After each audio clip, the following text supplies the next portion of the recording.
अस्सलाम वालेकुम students, you are watching my channel Qamar Faizan Duggal.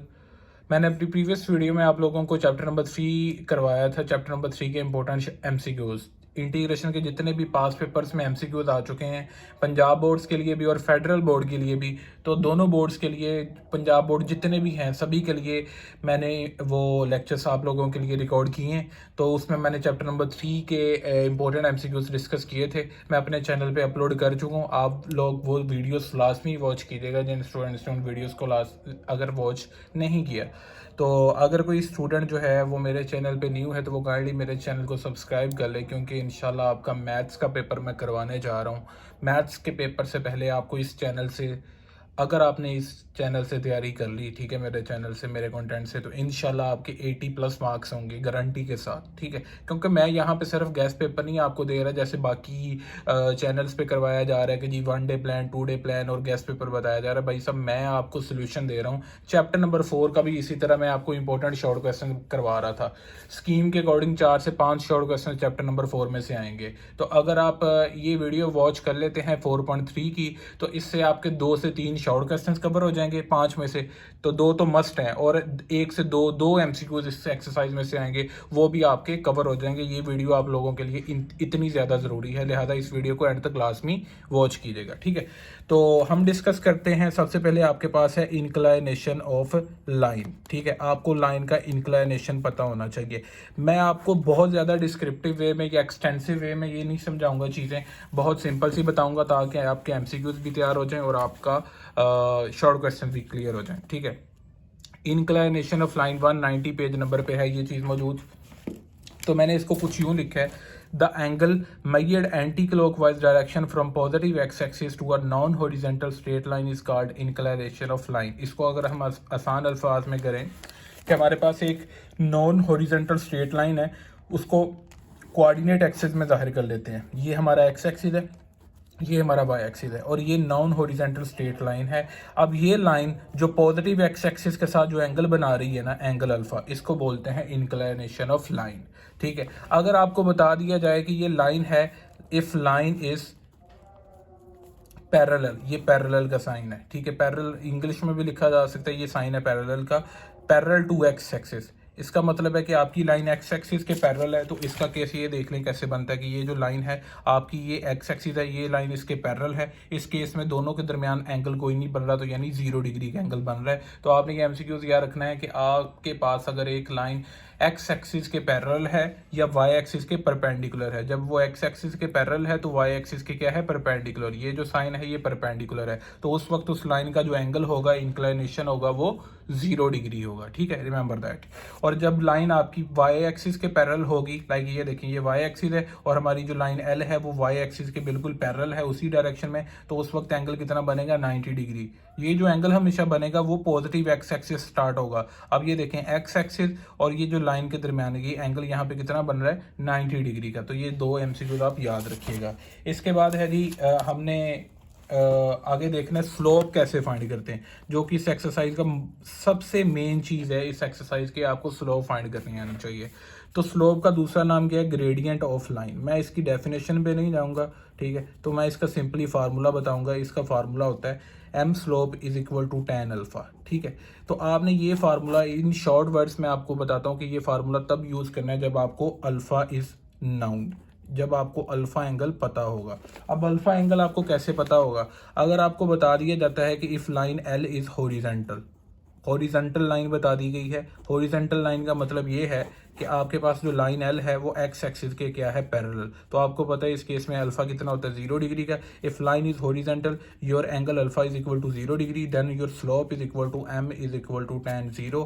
तो सोल्व करके ये कितना आंसर आ जाएगा इसका, 0। तो इसका मतलब है जब आपके पास लाइन हॉरिजॉन्टल होगी उसकी स्लोप क्या होती है, 0। और दूसरा केस हम कर लेते हैं कि अगर आपके पास लाइन हो वर्टिकल, वर्टिकल लाइन का मतलब ये होता है कि लाइन वाई एक्सिस के पैरेलल है, यानी कि ये वाई एक्सिस है, ये एक्स एक्सिस है। अब ये जो लाइन है हमारी एल लाइन है, तो ये वाई एक्सिस के पैरेलल है। ये एक वर्टिकल लाइन हमने शो की तो हमें पता लग रहा है ग्राफिकली कि ये वाई एक्सिस के पैरेलल है। इस केस में वर्टिकल लाइन के लिए एंगल कितना बनता है 90 डिग्री का। योर इंक्लिनेशन यानी एंगल कितना है 90 डिग्री का। तो m is equal to tan alpha या tan थीटा फार्मूला होता है। m is equal to tan alpha की जगह 90 डिग्री पुट कर दें तो tan 90 को सोल्व करें तो ये अनडिफाइंड आ जाता है, इन्फिनिटी आंसर मिलता है ना। तो MCQ में अनडिफाइंड होगा, अनडिफाइंड लिख दीजिएगा। ये साइन हुआ तो इसको मार्क कर दीजिएगा, या 1/0 होगा तो 1/0। ये तीनों एक ही चीज़ें हैं।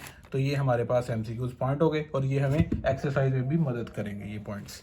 अब हमने स्लोप फाइंड करनी है। अगर हमें बताया जाए कि एक लाइन है, if a line is formed by joining 2 points, यानी कि अब लाइन नहीं आपको बताई गई कि लाइन हॉरिजॉन्टल है या वर्टिकल है। अच्छा, इसमें ना एक और चीज़ बताई गई है कि अगर आपको लाइन बताया ना जाए, ना वो हॉरिजॉन्टल हो और ना वर्टिकल हो, कोई ऐसी लाइन आ जाए लाइक ये एक टेंजेंट लाइन आ जाती है। अब ये लाइन ना हॉरिजॉन्टल है ना वर्टिकल है, तो इस केस में अगर आपको सीधा एंगल बता दिया जाए कि अगर आपके पास बता दिया जाए कि आपके पास इंक्लिनेशन यानी एंगल की वैल्यू 0 से बड़ी और 90 से छोटी है, तो याद रखिएगा स्लोप m की वैल्यू पॉजिटिव आएगी। ये MCQ के लिए आपने याद रखना है।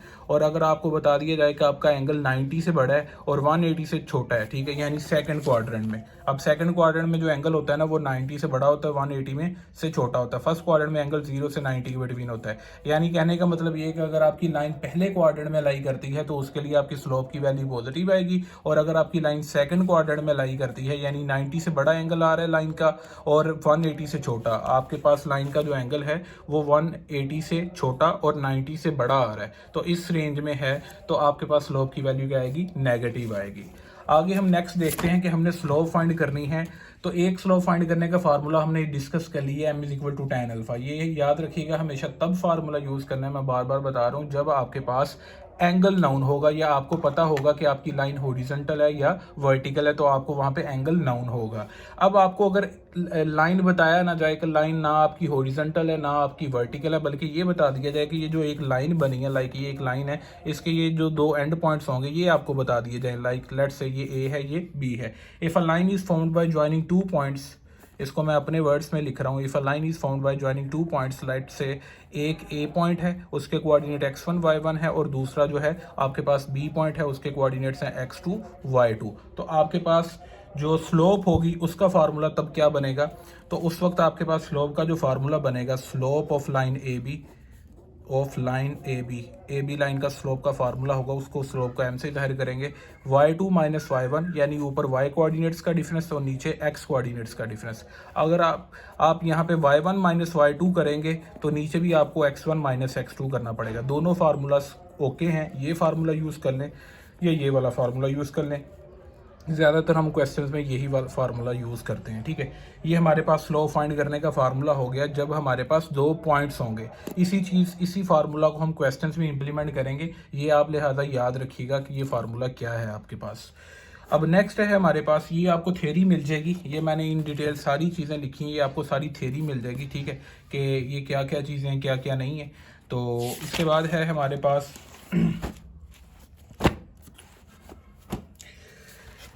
आपको शॉर्ट क्वेश्चन में आ जाता है कि आपके पास मान लें कि 3 पॉइंट्स हैं A B एंड C, और वो कहा जाए कि जी आप prove that these points are collinear. Collinear का मतलब ये होता है, दूसरे अल्फाज में ये भी लिखा आ सकता है कि prove that these points lie on a same line, ठीक है, लाई ऑन अ सेम लाइन, एक ही लाइन पे लाई करते हैं, कोलीनियर का मतलब ये है। तो आपको कैसे पता लगेगा, अब आप ये देखें कि A B और C 3 पॉइंट्स होंगे, तो आप दो पॉइंट्स को मिला के एक स्लोप फाइंड कर लेना है। पहले आप स्लोप निकाल लें A B की, स्लोप ऑफ A B, ठीक है, फिर आप स्लोप निकाल लें, वो कैसे निकलेगी, A B एक पॉइंट है, B पॉइंट है, तो 2 पॉइंट्स को यूज़ करके जो फार्मूला स्लोप का होता है ये ऊपर वाला, उसको यूज़ करके आप A B की स्लोप निकाल लेते हैं, यहाँ पे कुछ भी आंसर आता है। तो इसके बाद आप B C की स्लोप फाइंड कर लेते हैं, ठीक है, यहाँ पे इसका भी कुछ आंसर आता है। और बिल फर्ज आपके पास ये 2 आपने स्लोप फाइंड किए हैं A B और B C, तो अगर आपके पास इन दोनों का आंसर इक्वल आ जाता है, if slope of A B is equal to slope of BC। कोई भी दो स्लोप, लाजम नहीं है कि यही दो हों, तो कोई भी दो स्लोप्स का आंसर अगर सेम आ जाता है तो आप लिखेंगे hence proved these points are collinear या lie on a same line. अब लाजम नहीं है कि BC की स्लोप AB के बराबर आए, हो सकता है कि आपको CA की स्लोप फाइंड करनी पड़े और CA की स्लोप आप निकालें यहाँ पे, और फिर यहाँ पे हो कि if slope of AB is equal to slope of CA। तो इन शॉर्ट कहने का मतलब ये है कि आपके पास 3 पॉइंट्स हैं, तो 3 पॉइंट्स को मिला के आपके पास 3 स्लोप निकल सकती हैं, यानी 3 साइड्स बन सकती हैं। एक साइड बन सकती है AB, दूसरी साइड बन सकती है BC और तीसरी साइड बन सकती है AC। ठीक है, तो AB, BC और CA, तो AC या CA कह लें, तो तीनों की आपने स्लोप फाइंड करनी है। अगर कोई भी दो स्लोप्स बराबर आ गई, कोई भी दो साइड्स की स्लोप बराबर आ गई, तो आप कहोगे कि आपके पास जो तीनों पॉइंट्स है वो क्या है, कोलिनियर है, या आप कहोगे कि ये जो तीनों पॉइंट्स है आपके एक ही लाइन पे लाई करते हैं। ये मैंने आपको 4.3 जो थी उसका मेन टॉपिक आपको मैंने करवाया, इसके रिलेटेड शॉर्ट क्वेश्चन भी हैं। अब आपके पास जो नेक्स्ट टॉपिक है वो ये है कि अगर आपको बता दिया जाए कि your lines are parallel and your lines are perpendicular. Parallel lines का मतलब क्या होता है, पैरेलल लाइंस, ठीक है। अगर आपको बता दिया जाए कि if your lines are, if two lines, अब दो लाइंस होंगी लाजमी, टू लाइंस, लेट्स से एक L1 है और एक क्या है, L2 है, दो लाइंस हैं। अगर वो आपस में पैरेलल दी गई हैं, आपको क्वेश्चन में बता दिया कि भाई आपकी जो दो लाइंस हैं वो आपस में पैरेलल हैं, तो इसका मतलब क्या होगा, सो it means that slope of L1, पहली लाइन की जो स्लोप है वो L2 लाइन की स्लोप के क्या है, बराबर है। याद रखिएगा ये चीज़। इसके बाद है आपके पास परपेंडिकुलर का केस। परपेंडिकुलर, आपको अगर बता दिया जाए कि आपके पास दो लाइंस क्या हैं, परपेंडिकुलर हैं, तो इसका मतलब है if two lines are perpendicular, if two lines are perpendicular, so it means that slope of L1 dot slope of L2, ये M1 कह सकते थे, इसको M2 कह सकते थे, यानी M1 is equal to M2। अगर दो लाइंस बताया गया है कि आपके पास परपेंडिकुलर हैं, तो आपने क्या करना है, इसका मतलब ये होगा कि slope of first line L1 and slope of second line L2, दोनों की स्लोप का जो प्रोडक्ट है वो किसके इक्वल है, -1। याद रखना है, इसको आप ऐसे भी लिख सकते हैं, M1 पहली लाइन की स्लोप डॉट M2 दूसरी लाइन की स्लोप, दोनों का प्रोडक्ट किसके इक्वल है, -1 के। ये चीज़ आप याद रख सकते हैं, या इस तरह भी कर सकते हैं कि M1 is equal to -1 over M2। ठीक है, आप इसको ऐसे भी लिख सकते हैं, लाइक आपके पास एक अगर स्लोप ऑफ गिवन लाइन हो, गिवन लाइन की स्लोप हो आपके पास, वो वैल्यू आपको बताई जाए, लेट सपोज एग्जांपल के तौर पे मैं आपको करवा रहा हूँ, तो -1/7, और आपको कहा जाए कि एक लाइन की स्लोप फाइंड करें, यानी कि स्लोप ऑफ रिक्वायर्ड लाइन, जिसकी स्लोप फाइंड करनी है उसको आप रिक्वायर्ड लाइन बोल देते हैं। ठीक है, रिक्वायर्ड लाइन की स्लोप आपको M चाहिए, तो आपको कंडीशन दे दी जाए by given condition, by condition आपको बता दिया जाए कि lines are perpendicular, lines are perpendicular, या ये लिख दिया जाए given line is perpendicular to required line, तो लाइंस आर परपेंडिकुलर बता दिया गया। तो आपने कंडीशन को देखना है कि आपकी जो दोनों लाइंस है वो परपेंडिकुलर हैं, तो आप सिंपली फार्मूला ये लिख सकते हैं कि आपके पास जो रिक्वायर्ड लाइन की स्लोप है ना, गिवन लाइन की तो है मौजूद आपके पास, रिक्वायर्ड लाइन की जो स्लोप है वो कैसे निकलेगी, -1 over slope of given line करके, जो गिवन लाइन की स्लोप है उसका रेसिप्रोकल ले लें और साथ उसका नेगेटिव भी ले लें। ठीक है, तो आपको रिक्वायर्ड लाइन की स्लोप मिल जाएगी। ठीक हो गया जी। तो ये देखिए स्लोप ऑफ गिवन लाइन कितनी थी, -1/7, यहाँ पे -1/7 बटे में लिख दिया गया। अब ये नेगेटिव नेगेटिव से कैंसिल आउट हो जाएगा, 7 ऊपर चला जाएगा, ये आपके पास रिक्वायर्ड लाइन की स्लोप निकल आएगी। ये मैंने आपको एक सिंपल सी एग्जांपल करके दिखाई है, आई होप कि आपको इस चीज़ की समझ लग गई है। ये मैं थ्योरी वो करवा रहा हूँ, इंपॉर्टेंट चीज़ें, जिससे आपके MCQs भी सोल्व हो जाएंगे और आपके जो क्वेश्चन हैं वो भी ईजिली सोल्व हो जाएंगे। ठीक है, अब नेक्स्ट हमारे पास जो टॉपिक स्टार्ट होता है, स्टूडेंट्स एग्जांपल देख ले। आपकी एग्जांपल नंबर 1 मौजूद है आपके पेज नंबर, ये पेज नंबर होगा आपका मैं आपको आपकी टेक्स्ट बुक का पेज नंबर बता देता हूँ, आप वहाँ से देख सकते हैं। एग्जाम्पल नंबर 192 पेज नंबर पे एग्जाम्पल नंबर 1 है कि आप प्रूव करें कि आपके 3 पॉइंट्स हैं कोलिनियर हैं। इसके रिलेटेड क्वेश्चंस भी मौजूद हैं। Show that the 3 points A, B and C are collinear. आपको वो बताएगा कि इसको स्लोप मेथड से करना है या डिस्टेंस मेथड से करना है, आपने कंफ्यूज नहीं होना। इसके रिलेटेड आपने क्वेश्चंस कुछ डिस्टेंस में भी पढ़े होंगे तो आपने ना कंफ्यूज नहीं होना। जैसे कि आपको मैं दिखाता हूँ 4.1 एक्सरसाइज का ये क्वेश्चन नंबर 7 है, जिसमें उसने कहा है कि जी find H such that A B and C are collinear. तो यहाँ पे वो बताएगा कि भाई इसको डिस्टेंस मेथड से सोल्व करना है। ये आपको पता लग जाएगा कि इसमें अननोन फाइंड करना है, तो इसको आपने डिस्टेंस मेथड से सोल्व करना है। मगर ये एग्जाम्पल है, उसमें आपको प्रूव करना है कि ये जो तीनों पॉइंट्स हैं आपके ये कोलिनियर है। तो ये लिखेगा बाय मीन्स ऑफ स्लोप या बाय यूजिंग स्लोप, यहाँ पे ब्रैकेट में ये शुरू में ये लास्ट पे लिखेगा। आपने सबसे पहले क्या करना है कि आपने लिख लेना है कि गिवन पॉइंट्स आ 3 पॉइंट्स आपके पास, फिर आपने ए बी की स्लोप निकाल देनी है। तो एक दो पॉइंट्स को मिला लेना है ए और बी को। ए बी की स्लोप का फार्मूला होगा y2 minus Y one over x2 minus x1। मैंने आपको अभी ये स्लोप यूजिंग 2 पॉइंट्स फार्मूला आपको यहाँ पे बताया, ये वाला, ये देखिए ये फार्मूला मैंने आपको बताया हुआ कि ऊपर y कोऑर्डिनेट्स का डिफरेंस और नीचे x कोऑर्डिनेट्स का डिफरेंस। ठीक है, अब पहला पॉइंट इसमें क्या है a, उसके कोऑर्डिनेट्स हैं x1 y1 ये -3 6, और दूसरा पॉइंट है b जिसके कोऑर्डिनेट्स है x2 y2। अब यहाँ से देख के y2 की वैल्यू 2 बन रही है और x1 की वैल्यू y1 की वैल्यू 6 बन रही है। तो ऊपर बन गया 2 - 6, नीचे x2 की वैल्यू 3 बन रही है और x1 की वैल्यू -3 बन रही है। तो ये 3 माइनस इंटू -3 हो गया। अब इसको हमने सोल्व किया तो ये -2/3 आपके पास आंसर आ गया। इसके बाद आपने बी सी साइड की स्लोप निकाली है, बी और सी पॉइंट को मिला के एक साइड बना ली, बी सी की स्लोप निकाली है। उसके लिए भी सेम वही फार्मूला। अब बी पे फर्स्ट पॉइंट है उसके कोऑर्डिनेट्स x1 y1 और सी जो है आपके पास सेकंड पॉइंट है बी सी में, तो इसके कोऑर्डिनेट्स x2 y2। इधर से देख के x2 y2 माइनस y1 की वैल्यू लिख दी और नीचे बटे के नीचे यहाँ पे x2 माइनस x1, यहाँ से x2 और x1 की वैल्यू देखी यहाँ पे लिख दी। अब हमने देखा कि ए बी की स्लोप का आंसर आया -2/3 और BC की स्लोप का भी आंसर आया -2/3। हमने देखा कि slope of AB is equal to slope of BC, hence proved your points A, B and C are collinear, that's it.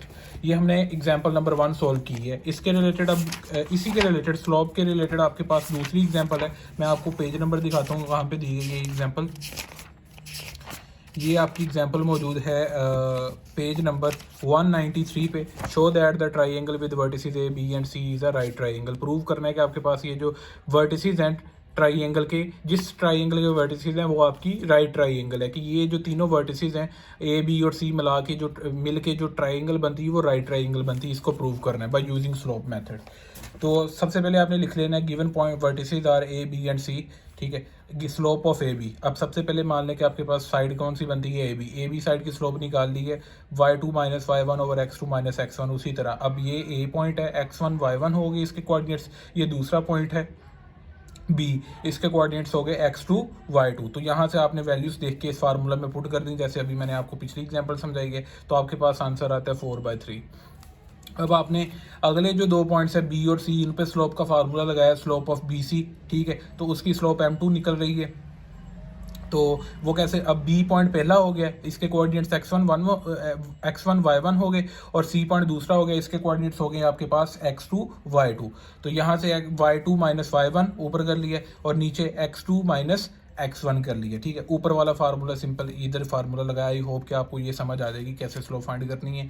-3/4 आपके पास आंसर आ जाएगा। अगर आप इन दोनों की स्लोप देखें तो ये कुछ इस तरह बन रही है कि यहाँ पे स्लोप इसकी स्लोप का आंसर आया 4/3 और BC की स्लोप जो आई है एक तो इसका उलट आई है, ठीक है, और साथ इसका नेगेटिव आई है। तो हमने देखा सिंस m1 डॉट m2 जो पहली स्लोप है 4/3 और दूसरी स्लोप -3/4, उन दोनों का प्रोडक्ट लिया तो हमारे पास क्या आंसर आ रहा है -1। तो अगर आपको कुछ याद हो तो मैंने आपको अभी यही बताया था कि आपके पास जब लाइंस परपेंडिकुलर होती हैं ना तो उन दोनों की स्लोप का प्रोडक्ट -1 के बराबर होता है। जो दो लाइंस परपेंडिकुलर होती है ना आपस में, उन दोनों की स्लोप का प्रोडक्ट -1 के बराबर होता है। लाजम नहीं कि लाइन हो, ये इन फॉर्म ऑफ साइड भी हो सकता है। ठीक है, तो ये ए बी साइड की स्लोप और BC साइड की स्लोप का जो प्रोडक्ट -1 के इक्वल है, as m1 dot m2 is equal to -1। इसका मतलब है AB और BC साइड के दरमियान 90 डिग्री का एंगल बन रहा है, यानी कि AB is perpendicular to BC। यानी कि यहाँ पे AB साइड मान लें और ये BC साइड मान लें। ठीक है, इन दोनों के दरमियान यहाँ पे 90 डिग्री का एंगल बन रहा है, क्योंकि इन दोनों की स्लोप का प्रोडक्ट किसके इक्वल है -1 के। तो तीसरी साइड ये AC है। ठीक है, तो प्रूव हो गया कि ये जो ट्राइंगल है ये आपके पास राइट ट्राइंगल बन रही है। ये देखिए मैंने आपको ट्राइंगल बना के भी बता दी है। ये एग्जांपल नंबर 2 हो जाती है। फिर इसी के साथ आगे आता है कि equation of straight line parallel to x axis. ये सारी थ्योरी मैं आपको नहीं समझाऊंगा क्योंकि मैं आपको एक ही वीडियो में कोशिश कर रहा हूँ कि मैं कंपाइल कर दूँ सारी चीज़ें इंपॉर्टेंट।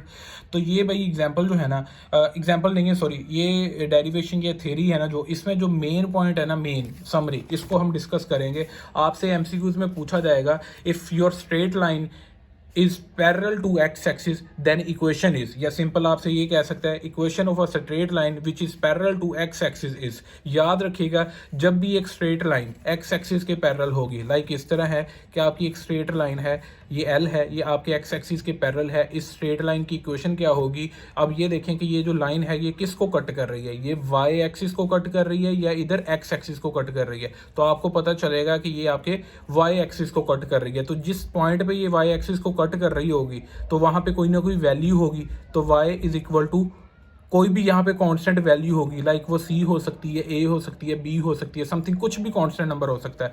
तो इस स्ट्रेट लाइन की इक्वेशन क्या बनेगी, y is equal to a क्या है, एक कांस्टेंट नंबर है, a की जगह b भी हो सकता है, c भी हो सकता है, एनी कांस्टेंट नंबर हो सकता है। ठीक हो गया। तो याद रखना है कि जब भी आपकी straight line parallel to x axis होगी या दूसरे अल्फाज में परपेंडिकुलर टू y एक्सिस, यानी कि जब भी एक लाइन ये x एक्सिस के पैरेलल है ना, तो इसका मतलब है ये लाइन इसी वक्त y एक्सिस के क्या है, परपेंडिकुलर है।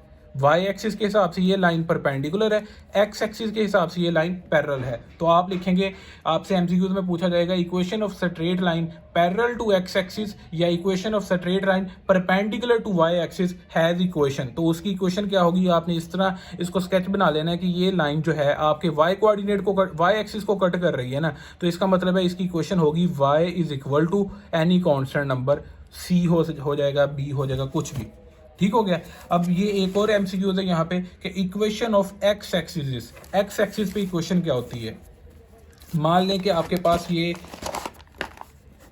एक्स एक्सिस है, ये वाई एक्सिस है, ये एक्स एक्सिस है। अब अगर लाइन ही आपकी एक्स एक्सिस पे हो, लाइन एल आपके एक्स एक्सिस पे ही हो, तो एक्स एक्सिस पे एक्स कोऑर्डिनेट की वैल्यू कोई ना कोई होगी। यहाँ पे इस पूरी लाइन पे एक्स कोऑर्डिनेट की वैल्यू यानी कांस्टेंट नंबर है, मगर वाई कोऑर्डिनेट की वैल्यू इस पूरी लाइन पे क्या है, इस पूरे एक्सिस पे क्या है, जीरो। इस पूरे एक्सिस पे एक्स एक्सिस पे एक्स कोऑर्डिनेट की वैल्यू होगी, वाई एक्सिस पे वाई कोऑर्डिनेट की वैल्यू होगी। तो उसने यहाँ पे पूछा है equation of x axis is, equation of x axis is. आप बताओगे कि एक्स एक्सिस पे जो आपकी लाइन अगर एक्स एक्सिस पे हो या एक्स एक्सिस ही आपकी लाइन हो, तो उस पे वाई कोऑर्डिनेट की वैल्यू कितनी होती है, जीरो होती है। तो आपकी ये इक्वेशन हो जाएगी, ये आपका एमसीक्यूज पॉइंट हो गया।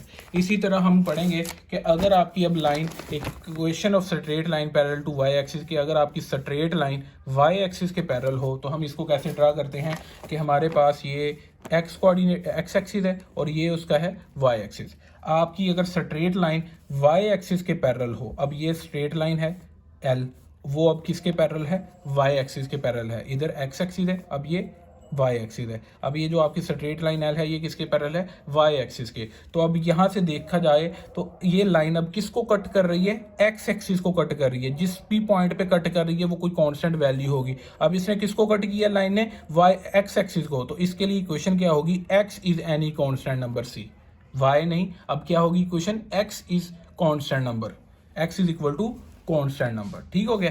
अब ये जो लाइन है वाई एक्सिस के तो पैरेलल है, इस वक्त ये एक्स एक्सिस के क्या बन रही है, परपेंडिकुलर बन रही है। तो आपसे एमसीक्यूज में पूछा जा सकता है कि equation of straight line which is parallel to y axis या परपेंडिकुलर टू एक्स एक्सिस। तो ये डायग्राम देख ले, this straight line is parallel to y axis but perpendicular to x axis. So this straight line has equation of x is equal to constant number c। और अगर आपकी यही line y axis पे आ जाए, like इस तरह ये y axis है और इसी पे आपकी लाइन आ जाए स्ट्रेट लाइन, तो आप इसको बोलोगे equation of y axis is. अब y एक्सिस पे आपके पास y कोऑर्डिनेट की वैल्यू कोई ना कोई कांस्टेंट नंबर होगी, मगर इस पूरे y एक्सिस पे x कोऑर्डिनेट की वैल्यू कितनी होती है, जीरो। तो x की वैल्यू क्या आ जाएगी, x is equal to zero, equation of y axis हो जाएगा। तो याद रखना है इक्वेशन ऑफ x एक्सिस क्या है, y is equal to zero, और इक्वेशन ऑफ y एक्सिस क्या है, x is equal to zero. That's your 2 MCQs point. ठीक है, तो मैं आपको साथ साथ MCQs पॉइंट भी करवा रहा हूँ। तो आपके पास है जी आगे derivation of standard form of equation of straight line. बहुत ही सिंपल है और बहुत ही आसान है। ठीक है, सबसे पहले आपको इंटरसेप्ट का समझ आना चाहिए कि इंटरसेप्ट का मतलब क्या होता है। जब भी एक लाइन आपकी, मान लें कि ये एक स्ट्रेट लाइन, ये एक लाइन है नॉन हॉरिजॉन्टल स्ट्रेट लाइन। अब ये लाइन जो है आपकी एक्स एक्सिस को कट कर रही है और वाई एक्सिस को भी इधर कट कर रही है। इधर वाई एक्सिस को कट कर रही है और इधर ये इधर इस पॉइंट पे एक्स एक्सिस को कट कर रही है। तो इसने एक्स एक्सिस को किसी ना किसी पॉइंट पे कट किया होगा, लाइक ये वो ए पॉइंट है, और इसने वाई एक्सिस को भी किसी ना किसी पॉइंट पे कट किया होगा, वो लाइक आपका बी पॉइंट है। अब ए पॉइंट के कोऑर्डिनेट्स कैसे होंगे कि ए पॉइंट आपका कहाँ लाई कर रहा है, एक्स एक्सिस पे, तो ए पॉइंट का कोई ना कोई एक्स कोऑर्डिनेट होगा, मान ले कि वो ए है, ठीक है, स्मॉल ए एक्स कोऑर्डिनेट की वैल्यू होगी, मगर इस लाइन पे ए पॉइंट के वाई कोऑर्डिनेट की वैल्यू क्या होगी, 0, क्योंकि पॉइंट के हमेशा 2 कोऑर्डिनेट्स होते हैं, रिमेंबर दैट। किसी भी पॉइंट में हमेशा 2 कोऑर्डिनेट्स होते हैं, किसी भी पॉइंट के, लाइक ये ए पॉइंट है, इसके 2 कोऑर्डिनेट्स होंगे, ये जो कॉमे से पहले होगा ये एक्स कोऑर्डिनेट होगा और कॉमे के बाद वाई कोऑर्डिनेट होगा। और अगर कोई पॉइंट एक्स एक्सिस पे है ना, तो यही चीज़ मैं आपको समझा रहा था कि अगर कोई पॉइंट एक्स एक्सिस पे है ना, लाइक ये लाइन ने एक्स एक्सिस को कट किया है ना, तो किसी ना किसी पॉइंट पे किया है, उसको मान लिया ये ए पॉइंट है, तो ये पॉइंट एक्स एक्सिस पे है ना, तो एक्स एक्सिस पे होने की वजह से इसके एक्स कोऑर्डिनेट की तो कोई ना कोई वैल्यू होगी, मान लें कि वो कॉन्स्टेंट ए है, मगर इसमें जो वाई कोऑर्डिनेट की वैल्यू होगी ना आपके पास, वो 0 होगी। और इसी तरह कोई अगर लाइन ने वाई एक्सिस को भी कट किया ना, तो मान ले कि वो उसने वाई एक्सिस को जो कट किया ना, वो बी पॉइंट पे किया है, तो ये जो बी पॉइंट्स के कोऑर्डिनेट्स होंगे ना, तो इसके कोऑर्डिनेट्स में वाई एक्सिस पे है ना ये बी पॉइंट, तो वाई एक्सिस पे होने की वजह से इस पॉइंट का एक्स कोऑर्डिनेट तो 0 होगा, वाई कोऑर्डिनेट की कोई ना कोई वैल्यू होगी, वो कोई कांस्टेंट होगा, मान ले कि वो बी है, बी पॉइंट के हिसाब से ये बी है। तो आपकी लाइन ने एक्स एक्सिस को भी कट की है और लाइन ने वाई एक्सिस को भी कट की है, ठीक है। तो हम इसको ऐसे लिखते हैं, if a line cuts x axis, या इंटरसेक्ट लिख सकते हैं, cuts x axis at point A, ठीक है, उसमें उस पॉइंट में देन उस पॉइंट में जो एक्स कोऑर्डिनेट की वैल्यू है ना, जो कि ए है आपके पास, उसको आप बोलेंगे एक्स इंटरसेप्ट ऑफ लाइन। सही है, समझ आ गई है। अब इसके बाद है कि अगर आपकी लाइन वाई एक्सिस को कट करती है, cuts y axis at a point B, मान लें कि वो बी पॉइंट पे उसने वाई एक्सिस को कट किया है, जिस तरह ये डायग्राम में वाजे हो रहा, तो बी पॉइंट के कोऑर्डिनेट्स होंगे 0 बी, ठीक है, तो क्योंकि ये वाई एक्सिस पे है ना, तो इस पॉइंट में जो वाई कोऑर्डिनेट की वैल्यू है ना, ठीक है, ये जो बी वाई कोऑर्डिनेट है, इसको आप बोलोगे, वाई कोऑर्डिनेट को बोलोगे वाई इंटरसेप्ट, ठीक है। आई होप कि आपको एक्स इंटरसेप्ट और वाई इंटरसेप्ट की समझ आ गई है, यही चीज़ मैंने आपको समझानी थी। नेक्स्ट हमारे पास स्टार्ट होता है अब derivation of standard form of equation of straight line, derivation of standard form of equation of straight line. ये आपकी standard form of equation of straight line 194 page number पे है। मैं आपको जस्ट 2 से 3 मिनट्स में आपको ये इक्वेशंस करवा दूंगा अभी। तो जी सबसे पहले जो हमारे पास standard form of equation of straight line आती है, वो आती है स्लोप इंटरसेप्ट फॉर्म। इसको याद करने का बड़ा सिंपल तरीका है। आपको कैसे पता लगेगा कि ये स्लोप इंटरसेप्ट फॉर्म आपके क्वेश्चंस में यूज़ होगी? अगर आपको एक क्वेश्चन में एक स्लोप दी जाए और एक वाई इंटरसेप्ट या एक्स इंटरसेप्ट बताया जाए, इफ़ यू आर गिवन, अगर आपको दिया जाए a slope m and y intercept, y intercept बता दिया जाए और स्लोप एम बता दी जाए, तो equation of straight line required equation का फार्मूला बनेगा। तो स्लोप इंटरसेप्ट फॉर्म उसको बोलेंगे, स्लोप और इंटरसेप्ट फॉर्म, स्लोप, इसको गलत लिख दिया, slope intercept form of equation of straight line, slope intercept form of equation of straight line क्या बनेगी? Is y is equal to M x plus c, that's it. ठीक है जी, ये रिमेंबर दैट, ये पहली इक्वेशन हो गई। और अगर आपके पास, ये पहली इक्वेशन होगी हमारे पास, ठीक है। और अगर आपके पास एक दिया जाए पॉइंट, इफ़ अ पॉइंट, मान लें कि वो पॉइंट P है और उसके कोऑर्डिनेट्स हैं x1 और y1, if a point P and a slope m is given and slope m are given, आपको एक पॉइंट P और एक स्लोप दी जाए, तो आपके पास फिर स्लोप इंटरसेप्ट फॉर्म नहीं लगेगी, फिर लगेगी पॉइंट स्लोप फॉर्म या स्लोप पॉइंट फॉर्म कह लें इसको, या इसको लिख लेते हैं point slope form of equation. पहली फॉर्म क्या थी? Slope intercept form of equation, याद रखिएगा, y is equal to M x plus C आपके क्वेश्चन में यूज होगी। और दूसरी क्या है? Point slope form of equation, point slope form of equation, ये कैसे बनती है? y is equal to M x plus सी है ना, तो इसको याद करने का मैंने सिंपल सा तरीका बताया कि वाई में से पॉइंट का वाई कोऑर्डिनेट y1 माइनस कर दें और m अपनी जगह ही, ठीक है। x में से, जहाँ पे x है, x में से पॉइंट का x कोऑर्डिनेट माइनस कर दे, तो ये बन जाती है y minus Y one is equal to m into x minus x one. Remember that ये होती है स्लोप, पॉइंट स्लोप फॉर्म। तो पहली आपने पढ़ी है स्लोप इंटरसेप्ट फॉर्म, तो इसका मैंने बताया कि जी स्लोप इंटरसेप्ट फॉर्म क्या है, y is equal to M x plus C. इसमें जो m है वो आपकी स्लोप है और c से मुराद है आपका y इंटरसेप्ट, जो कि आपको गिवन होगा। और दूसरी फॉर्म हमने यहाँ पे पढ़ी है point slope form of equation, ठीक है। Point slope form of equation of straight line, जिसमें आपके पास एक पॉइंट है और एक आपको स्लोप दी गई है, तो आपकी रिक्वायर्ड इक्वेशन बनती है y minus Y one is equal to m into x minus x one, जो कि अभी मैंने आपको करवाई है।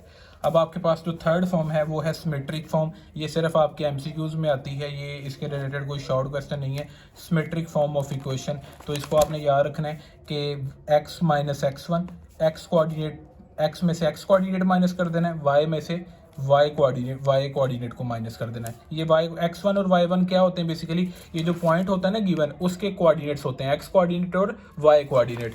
तो x वेरिएबल में से x कोऑर्डिनेट माइनस कर दिया, y में से पॉइंट का y कोऑर्डिनेट माइनस कर दिया, तो इसके बटे में कोस अल्फा लिख दीजिएगा, इसके बटे में आप साइन अल्फा लिख दीजिएगा और दरमियान में इक्वल का साइन और इज इक्वल टू r। ये आप एमसीक्यूज के लिए याद रखिएगा, आपसे ये एमसीक्यूज में पूछी जा सकती है। अब आपके पास फोर्थ फॉर्म है, जो फोर्थ वन है, फोर्थ टाइप जो है वो आपके पास आती है 2 point form of equation of straight line. 2 points form of equation, ठीक है। आपके पास 2 पॉइंट्स होंगे, लेट आपके पास एक ए पॉइंट दी है, उसके कोऑर्डिनेट्स हैं x1 y1, एंड दूसरा पॉइंट दिया आपको बी पॉइंट दिया है जिसके कोऑर्डिनेट्स है x2 y2। ये मान लें कि आपको 2 पॉइंट्स दिए, if a and b are given, then आपके पास जो रिक्वायर्ड इक्वेशन बनेगी वो ये बनेगी कि y माइनस वाई वन, आपने पीछे जो स्लोप, पॉइंट स्लोप फॉर्म, एक पॉइंट और एक स्लोप वाली इक्वेशन पढ़ी है ना, तो वो आप यहाँ पे दोबारा लिख लें ताकि आपको ये याद करने में आसानी हो जाए। y minus Y one is equal to m into x minus x one, ये आपने पढ़ी है point slope form. P point होता है, पॉइंट स्लोप फॉर्म आपने पढ़ी है, ये अभी मैंने आपको ये करवाई है दूसरे नंबर पे।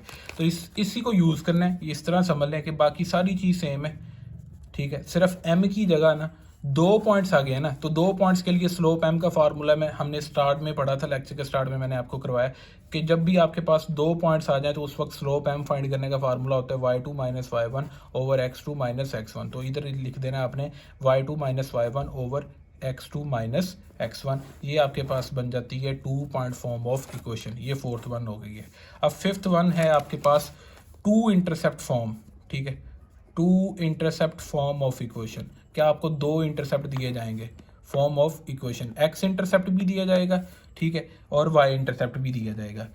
इसकी जनरल फॉर्म है x over a plus y over b is equal to 1। याद रखिएगा इसकी राइट साइड हमेशा 1 होनी चाहिए। इसमें जो x है ना, x वेरिएबल के नीचे वो x कह दिया a है, जो x वेरिएबल के नीचे a, उसको आप बोलते हैं x इंटरसेप्ट अपनी लाइन का, ठीक है। और ये जो y के नीचे b है, इसको बोलते हैं आप y इंटरसेप्ट। तो आपको 2 इंटरसेप्ट्स दिए जाएंगे, तो आपने इक्वेशन जो निकालनी होगी तो x over a plus y over b equal to 1, ये इक्वेशन यूज़ करके आप अपना आंसर सॉल्व कर सकते हैं। आगे आपके पास है normal form of equation of straight line which is very important, ठीक है। Normal form of equation of straight line, ये लॉन्ग में भी आ जाती है, इसको डराइव करना होता है x cos alpha plus y sine alpha is equal to p।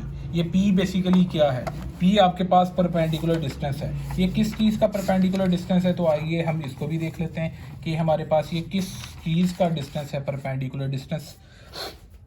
मान लें कि आपके पास नॉर्मल फॉर्म अपनी निकालनी है ना, तो मान लें कि आपके पास ये एक लाइन है जिसने आपके एक्स एक्सिस को भी कट किया है और आपके वाई एक्सिस को भी कट किया है, ठीक है। तो लाइन का एक मिड पॉइंट होगा, मान लें कि वो आर है, तो लाइन का ओरिजिन से फासला आर ना भी निकाले तो आप सिंपली इसको ऐसे समझ लें कि ओरिजिन के हिसाब से, ओरिजिन से लाइन तक का जो परपेंडिकुलर डिस्टेंस है, द परपेंडिकुलर डिस्टेंस पी क्या है, बेसिकली परपेंडिकुलर डिस्टेंस, ठीक है, किसका, of line from origin, perpendicular distance of line from origin O से लाइन का परपेंडिकुलर डिस्टेंस वो आपका यहाँ पे p है, तो आपको पता है डिस्टेंस इज ऑलवेज पॉजिटिव, तो नॉर्मल फॉर्म की राइट साइड को आपने हमेशा क्या रखना है, पॉजिटिव रखना है। और टू इंटरसेप्ट फॉर्म आप देख लें x/a+y/b=1। ये है आपकी रिक्वायर्ड फॉर्म्स जो कि आप क्वेश्चंस में यूज़ करते हैं। अब हम एक्सरसाइज स्टार्ट कर सकते हैं, इजीली हम अपनी एक्सरसाइज को सोल्व कर सकते हैं। ठीक है जी, तो हम एक्सरसाइज पे चलते हैं 4.3 एक्सरसाइज पे। उसके जितने भी इंपॉर्टेंट क्वेश्चन हैं वो हम डिस्कस करेंगे।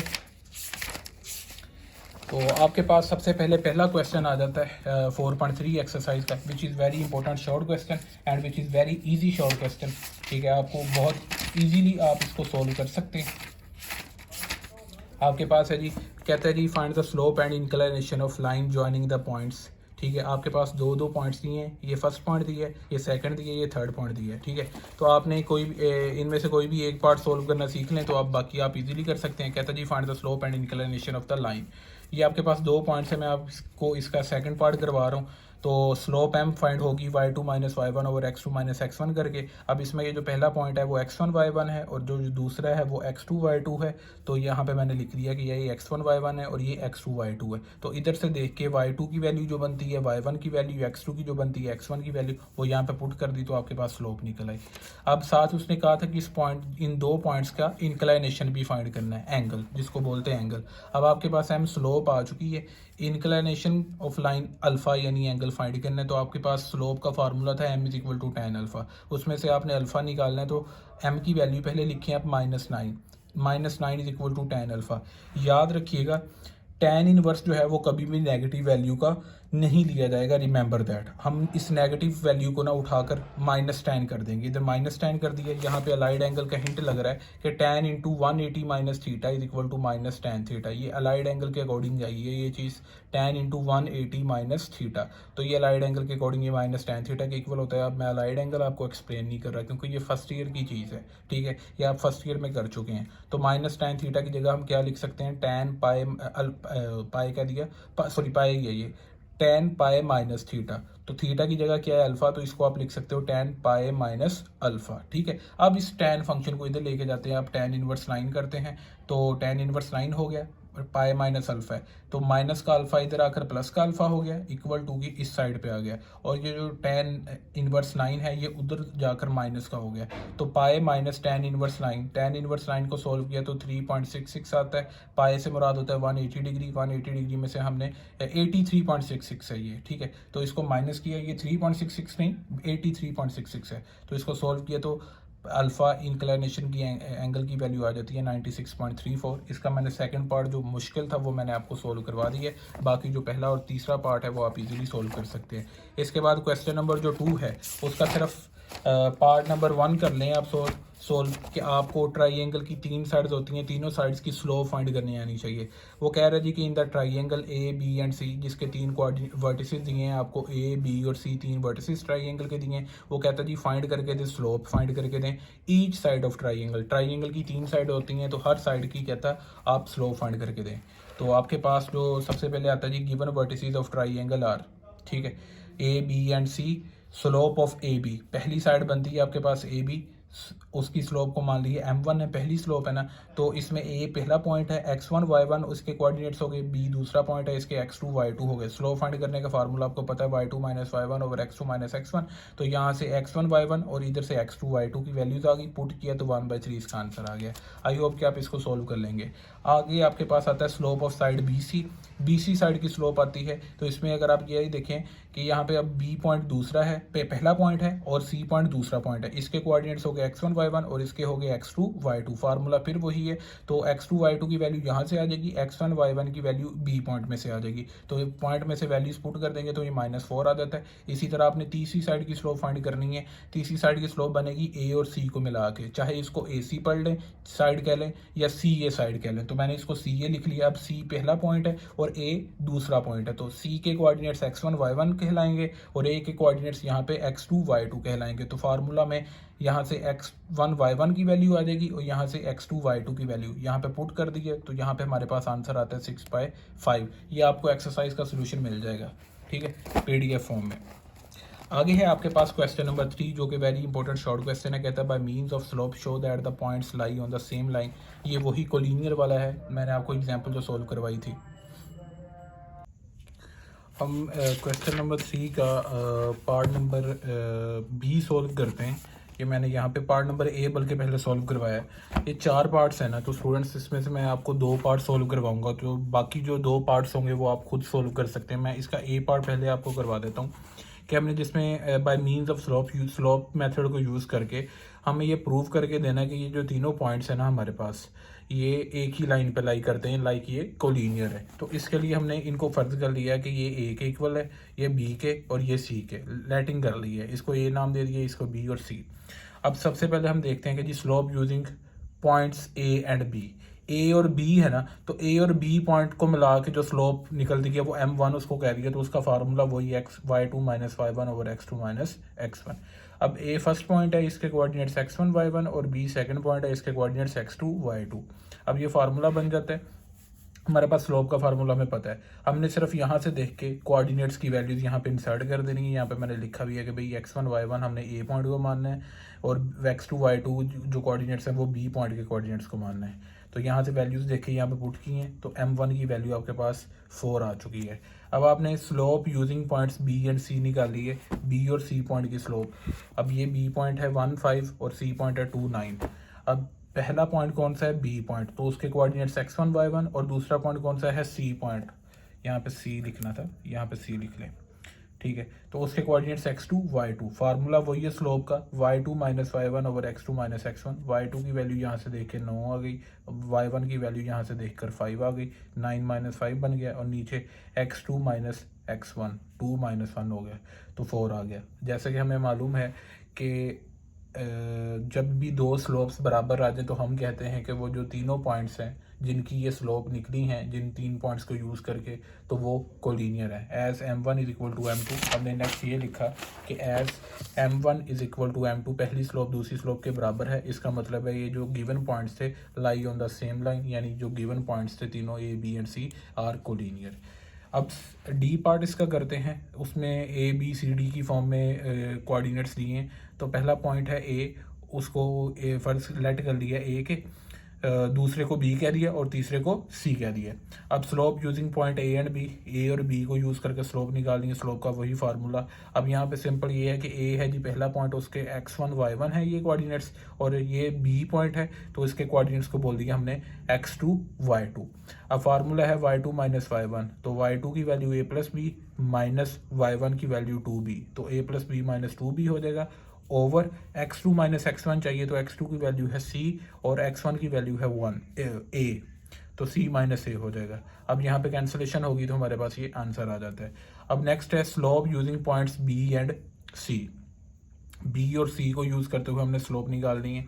ये b है और ये हमारे पास c है, तो यहाँ पे स्लोप का फार्मूला क्या बनेगा, y2 minus y1 over x2 minus x1। अब ये y2 है हमारे पास, ठीक है, और ये y1 है, और ये x2 है हमारे पास, ये x1 है, हमने ये लिख लिया। अब हम इसको सोल्व करते हैं तो हमारे पास ये वैल्यू आ चुकी है। अब हमने देखा कि m1 और m2 की वैल्यू हमारे पास सेम है, ये m1 की वैल्यू और ये m2 की वैल्यू हमारे पास ये सेम है, hence proved given points lie on the same line. इसका मतलब है कि हमारे पास जो गिवन पॉइंट्स है वो एक ही लाइन पे लाई करते हैं। ठीक हो गया जी। अब नेक्स्ट हमारे पास है क्वेश्चन नंबर 4। क्वेश्चन नंबर 4 में हमें कहा गया कि जी find k so that your the line joining A B and the line joining C D are parallel या परपेंडिकुलर। एक दफ़ा उसने कहा कि जी ए बी और सी डी को मिला के जो दो लाइंस बनती हैं, एक लाइन बनती है the line joining A B और दूसरी लाइन बनती है line joining C D, parallel दी है, और एक दफ़ा उसने दिया परपेंडिकुलर। तो हम दोनों केसेस को करते हैं। सबसे पहले हम लिख लेते हैं कि जी हमारे पास जो लाइन्स है ना, फ़र्ज कर लिए पहली लाइन हमने ले ली है लेट L1, वो लाइन है line joining A and B, A और बी आपको पॉइंट्स बताए गए हैं, और L2 लाइन है line joining C and D, C और डी भी आपको स्टेटमेंट में बताया गया, आप अपनी टेक्स्ट बुक से देख सकते हैं। स्लोप ऑफ लाइन L1 निकालनी है आपने, पहली लाइन की स्लोप, वो कैसे निकलेगी, उसको M1 आप कहते हैं, फार्मूला वही y2 minus y1 over x2 minus x1। अब x1 y1 क्या है, इसमें x2 y2 क्या है, जो पहला पॉइंट, अब स्लोप किसकी निकाल रहे हैं, L1 की। L1 के पॉइंट्स देखें कौन कौन से, A है और B है। A पहला पॉइंट है तो उसके कोऑर्डिनेट्स x1 y1 हो गए, और B दूसरा पॉइंट है के माइनस 6 उसके कोऑर्डिनेट्स थे, तो ये बेसिकली हो गए x2 y2। अब यहाँ से y2 की वैल्यू आ रही है -6 और y1 की वैल्यू आ रही है 3, तो -6 -3 हो गया। और x2 की वैल्यू आ रही है आपके पास k और x1 की वैल्यू आ रही है आपके पास 7, k -7 हो गया आपके पास। अब इसको हमने सोल्व किया तो m1 यानी पहली स्लोप हमारे पास -9/k -7 आ गई है। अब स्लोप ऑफ लाइन L2 हमने निकालनी है, दूसरी लाइन की स्लोप, उसका भी यही formula y2 - y1 x2 - x1। अब इसमें लाइन 2 के दो पॉइंट्स जो हैं वो C है और एक D है। C के कोऑर्डिनेट्स x1 y1 हो जाएंगे, D के कोऑर्डिनेट्स x2 y2 हो जाएंगे, ठीक है। अब क्योंकि C पहला पॉइंट था, इसके कोऑर्डिनेट्स x1 y1 और D के कोऑर्डिनेट्स x2 y2। अब यहाँ से सिंपली हमने y2 की वैल्यू देखी 4 है और y1 की वैल्यू देखी 5 है, तो फार्मूले में यहाँ पे y2 - y1 की जगह वैल्यूज पुट कर दी और इधर से देखा x2 की वैल्यू -6 बन रही है और x1 की वैल्यू -4 बन रही है और इधर फार्मूला में पुट कर दी है। अब हमने जब इसको सोल्व किए तो हमारे पास इसका आंसर आया 1/2, ठीक है। तो दोनों लाइंस की स्लोप आ चुकी हैं। तो पहले केस में उसने कहा कि जी आपकी जो लाइंस है वो पैरेलल है, तो हमने लिखा है as given lines are parallel, so पहली लाइन की जो स्लोप है दूसरी लाइन की स्लोप दोनों इक्वल है। तो m1 की वैल्यू जो आई है और m2 की वैल्यू बराबर रख ली है। ये 2 इधर मल्टीप्लाई हो गया -9 के साथ और k -7 इधर 1 के साथ मल्टीप्लाई हो गया। अब इसको हम सोल्व करते हैं तो हमारे पास k की वैल्यू आ जाती है -11 आपके सामने, ठीक है।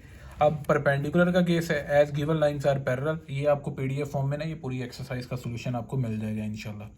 तो as given lines are perpendicular, कि आपकी गिवन लाइंस परपेंडिकुलर है, तो परपेंडिकुलर के केस में क्या होता है कि दोनों लाइंस की स्लोप का प्रोडक्ट -1 के इक्वल होता है। मैं आपको थ्योरी में पहले बता चुका हूँ, एक्सरसाइज की थ्योरी जब मैं करवा रहा था। तो दोनों की स्लोप का प्रोडक्ट हमने -1 के इक्वल रख लिया। पहली लाइन की स्लोप आ गई है -9/k -7 जो हमने निकाली थी, m2 निकाला था हमने 1/2। अब इनका प्रोडक्ट ले लेंगे, ऊपर बन जाएगा -9 और नीचे बन जाएगा 2 × k -7। अब ये नेगेटिव का साइन इधर भी नेगेटिव का साइन कैंसिल आउट हो जाएंगे। अब ये डिनोमिनेटर उधर जाकर 1 के साथ न्यूमिनेटर में मल्टीप्लाई हो जाएगा, तो ये 2k -14 हो गया, यानी कि 2 को अंदर मल्टीप्लाई कर दिया ना, 2k -14 बन जाएगा। अब यहाँ पे 9 ही है तो यहाँ पे 2k इस साइड पे रहेगा, माइनस का 14 इधर आकर प्लस का 14 हो जाएगा। अब इसको ऐड करेंगे तो ये 23 हो जाएगा। अब k रहा तो 2 इधर मल्टीप्लाई हो रहा है, तो 23 के साथ 2 क्या हो गया, डिवाइड। That's your answer. ये k की वैल्यू हो गई है, k कोफिशिएंट की वैल्यू, k कांस्टेंट की वैल्यू हो गई है। अब हमने क्वेश्चन नंबर 5 सोल्व करना है। क्वेश्चन नंबर 5 है जी, show that the triangle with vertices A, B and C is a right triangle. अगर आपको कुछ याद हो तो मैंने अभी तक आपको एक्सरसाइज 4.3 की 2 एग्जांपल्स करवाई हैं। तो जो सेकंड एग्जांपल थी 193 पेज नंबर पे, आई होप कि आई थिंक उसी पे 193 पेज नंबर पे उस पर जो एग्जांपल मौजूद थी वो इसी क्वेश्चन के रिलेटेड है।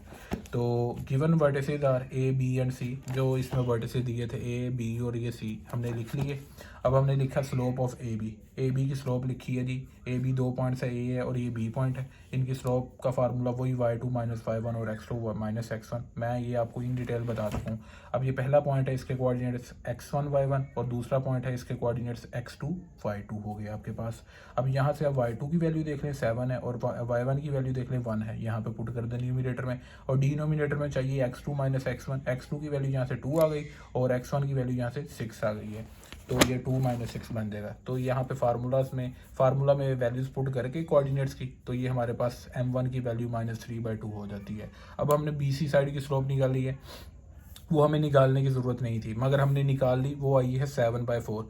वो ऑल इन वेन गई क्योंकि जो पहली स्लोप आई है ना, ठीक है, और दूसरी स्लोप आई है, इनमें ज़मीन आसमान का फ़र्क है। ये दोनों सेम नहीं आई इनकी वैल्यूज़, इसकी 3/2 इसकी 7/4 टोटली डिफरेंट है। तो इसको हमने यूज़ नहीं करना। स्लोप ऑफ BC मैंने निकाल ली थी, चाहे आप इसको समझें कि ये ख़त्म कर दें कि जब आपको पता लग गया, अब आपको रट्टा नहीं लगाना यहाँ पे कि भाई BC की स्लोप फाइंड ही नहीं करनी। अब हमने BC की स्लोप फाइंड की ना, मगर अनफॉर्चुनेटली उसका आंसर इसके रिजेंबल नहीं कर रहा है, इसके रिलेट नहीं है, ठीक है। तो 3 - 3/2 इसका आंसर, इसका 7/4 आ गया, फार्मूला वही लगा है। तो हमें BC से काम नहीं बना हमारा, ठीक है, क्योंकि हमने प्रूव करना है कि हमारी जो ट्राइंगल है वो राइट ट्राइंगल है। इसके रिलेटेड मैं आपको एग्जांपल करवा चुका हूँ, आपने अगर वो एग्जांपल समझी है तो आपको ये पता होना चाहिए कि ये क्वेश्चन कैसे सोल्व करना है। आगे हम फिर स्लोप ऑफ CA निकाल लेते हैं, क्योंकि हमारे पास BC की स्लोप निकल आई है, वो इससे रिलेट नहीं कर रही है। अब हमने CA की स्लोप निकाल ली। AC कर लें चाहे CA कर लें, कोई मसला नहीं है इसमें। M3 उसको नाम दे दिया, तीसरी स्लोप है, y2 - y1 और x2 - x1 ही है। अब इसमें पहला पॉइंट C है, तो C के कोऑर्डिनेट्स हमने बुक में से देखे हैं हैं तो आपको पता है -6 -7 दिया गया था, और ये x1 y1 हो गया और a के कोऑर्डिनेट्स x2 y2 हो गए। अब यहाँ से वैल्यूज पुट की हैं y2 और y1 की, यहाँ पे पुट कर दी और नीचे x2 और x1 की वैल्यूज पुट की हैं बटे के नीचे। अब इसको सोल्व किया तो ये 2/3 आपके पास आंसर आ गया। अगर आप यहाँ पे देखें कि ये जो तीसरी स्लोप है और ये आपकी पहली स्लोप है, इन दोनों का जो आंसर आप रिलेट करेंगे, इसका आंसर आया था -3/2 और m3 का जो आंसर आया वो 2/3, यानी एक तो इस आंसर के वो क्या है रेसिप्रोकल और दूसरा इसके ऑपोजिट आया, यानी ये नेगेटिव का था ये पॉजिटिव का है और दूसरा इसके रेसिप्रोकल आया। तो इन दोनों का प्रोडक्ट लें आप, एस या सिंस लिख लें या कंसिडर लिख लें, m1 और m3 का प्रोडक्ट लें। m1 डॉट m3 किया हमने, m1 की वैल्यू और ये m3 की वैल्यू, जब 2 से कैंसिल हो रहा है और 3 से कैंसिल हो रहा है तो ये -1 बच गया हमारे पास। तो यहाँ से हमें क्या पता चला कि हमारे पास जो BC साइड है, CA साइड है, CA साइड की स्लोप और AB साइड की स्लोप, इन दोनों का जो प्रोडक्ट है, दोनों की स्लोप का प्रोडक्ट m1 और m3 का प्रोडक्ट -1 के इक्वल है। तो हमने यही देखा कि जब भी दो साइड्स या दो लाइंस की स्लोप का प्रोडक्ट -1 के इक्वल हो तो इसका मतलब वो जो दोनों साइड्स हैं या वो जो दोनों लाइंस हैं वो आपस में परपेंडिकुलर हैं। So side AB is perpendicular to side CA, क्योंकि इनकी स्लोप का प्रोडक्ट क्या है -1 के इक्वल है। परपेंडिकुलर का मतलब ये है कि इनके दरमियान 90 डिग्री का एंगल बन रहा है, इस तरह कि एक AB साइड है, AB साइड और दूसरी कौन सी है, CA साइड है। ठीक है, तो AB और CA क्या हो गई हैं, परपेंडिकुलर, तो इनके दरमियान 90 डिग्री के एंगल बन रहे हैं। Hence given vertices are vertices of right triangle, hence given vertices are vertices of right triangle. ये आपके पास प्रूव हो चुके कि जब भी आपके पास दो साइड्स के दरमियान 90 डिग्री का एंगल बन रहा हुआ, दो साइड्स परपेंडिकुलर आ गई हैं, इसका मतलब वो जो ट्राइंगल है उसकी जो साइड्स हैं वो राइट ट्राइंगल की साइड्स हैं, यानी कि जो आपके गिवन वर्टिसेस थे वो एक राइट ट्राइंगल के वर्टिसेस थे, या ये लिख सकते हैं hence given vertices form a right triangle के जो आपके गिवन वर्टिसेस हैं वो फिर एक राइट ट्राइंगल बनाते हैं, ये लिख सकते हैं वरना।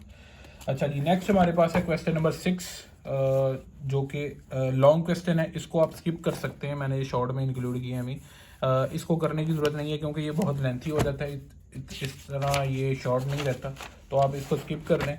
अब हम चलते हैं आगे, क्वेश्चन नंबर 7 भी आप लॉन्ग क्वेश्चन के लिए है तो इसको भी स्किप कर दें, हम इसमें सिर्फ शॉर्ट कवर कर रहे हैं। तो 8वां क्वेश्चन है, ठीक है। 8वें क्वेश्चन का हम करते हैं इसका बी पार्ट। ये इसका ए पार्ट दिया है, ए पार्ट में दो पेयर दिए हैं, एक ये पेयर दिया है 2 पॉइंट्स का और 2 पॉइंट्स का एक ये पेयर दिया है। इसी तरह बी में भी 2 पेयर्स दिए गए हैं, तो 2 पॉइंट्स का एक ये पेयर है और 2 पॉइंट्स का एक ये पेयर है। तो मैं बी पार्ट सोल्व करवाता हूँ, ए पार्ट फिर आप खुद सोल्व कर लेंगे। हमें बी पार्ट में 2 पॉइंट्स ये दिए हैं और 2 पॉइंट्स ये दिए हैं।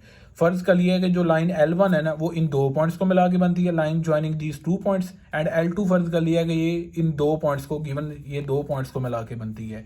अब स्लोप ऑफ L1 निकालनी है, M1 उसको कह दिया, स्लोप ऑफ L2 निकालनी है, उसको M2 बोल दिया। फार्मूला वही y2 minus y1 over x2 minus x1। अब इसमें 2 पॉइंट आपको नजर आ रहे हैं, ये बेसिकली सिंपली x1 y1 है और ये है x2 y2 है। तो फार्मूला बन रहा है y2 की वैल्यू माइनस y1 की वैल्यू, 2 माइनस 4 हो जाएगा, 2 माइनस 4 लिखा, और नीचे बटे के नीचे करना होता है x2 माइनस x1, x2 की वैल्यू 6 माइनस x1 की वैल्यू -3। तो आप इसको सोल्व करेंगे तो ये -2/9 हो जाएगा आपके पास। अब स्लोप ऑफ L2 निकालेंगे, सेम इसी तरह, ये है x1 y1 और ये है x2 y2। तो आप इसमें क्या करें, -7 -5 कर दें, y2 माइनस y1 और -2 -4 कर दें, x2 माइनस x1।